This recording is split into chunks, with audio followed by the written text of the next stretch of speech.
ভাবতেই অবাক লাগে, ভারতের মধ্যে এমন একটা রাস্তা আছে যেখানে হাঁটতে হাঁটতে মনে হবে তুমি ইউরোপের কোনো পুরনো শহরে চলে এসেছো। ইন্ডিয়ার মধ্যে আজ তো একটা প্যারিস লুকিয়ে আছে। চারিদিকে রঙিন ঘরবাড়ি, শত শত পুরনো স্থাপত্য, ছোট বড় ক্যাফে, অ্যান্টিকের দোকান, এমন একটা পরিবেশ যেটা একবার দেখলে সহজে ভোলার না। আজ আমরা ঘুরতে চলেছি কেরালার ফোর্ট কোচির বিখ্যাত জিও স্ট্রিটে। এই রাস্তার ইতিহাসও কিন্তু বেশ পুরনো। বহু শতাব্দী আগে এখানে বসবাস করতেন ইহুদি ব্যবসায়ীরা। তাদের স্মৃতি আজও বয়ে নিয়ে চলেছে এই এলাকা। সেই কারণে এই রাস্তার নাম জিও স্ট্রিট।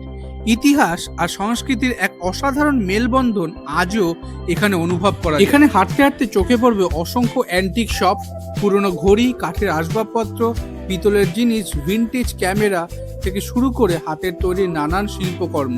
প্রতিটি দোকান যেন অতীতের একটা গল্প বলে। শীতকাল হোক বা গরমকাল, দিন হোক কি রাত, প্রতিটা সময় এই জিও স্ট্রিট ছবির মতন সুন্দর।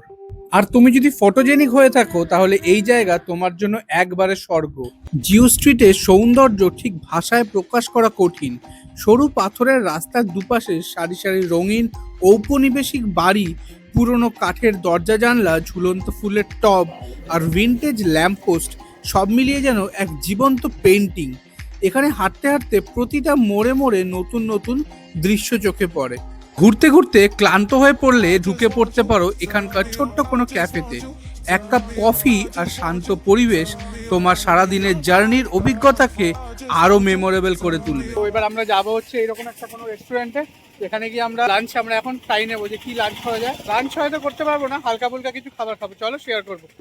এক কথায় বলতে গেলে জিও স্ট্রিট শুধু একটা রাস্তা নয়, এই যেন ভারতের বুকে লুকিয়ে থাকা ছোট্ট একটা ইউরোপ। এখানে সি ফুড পাওয়া যায়, যেগুলো আমরা বলবো সেগুলো এখান থেকে বার করে বানিয়ে দেওয়া হবে আমাদেরকে। চলো দেখা যাক কি কি আমরা ট্রাই করি। তাই যদি কখনো কেরালা ভ্রমণের পরিকল্পনা করো তাহলে ফোর্ট কোচির জিও স্ট্রিটকে অবশ্যই তোমরা তোমাদের ট্রাভেল লিস্টে রাখবে। বিশ্বাস করো, এই জায়গার সৌন্দর্য শুধু ক্যামেরায় নয়, নিজের চোখে দেখার মতন। আজ তবে এই পর্যন্তই থাক। নেক্সট ব্লগে দেখাবো কিভাবে ওয়াটার মেট্রো চড়ে আমরা ভেম্বনাথ কয়েলের ওপর দিয়ে কোচিতে ব্যাক করলাম। চলো দেখা হচ্ছে নেক্সট ব্লগে।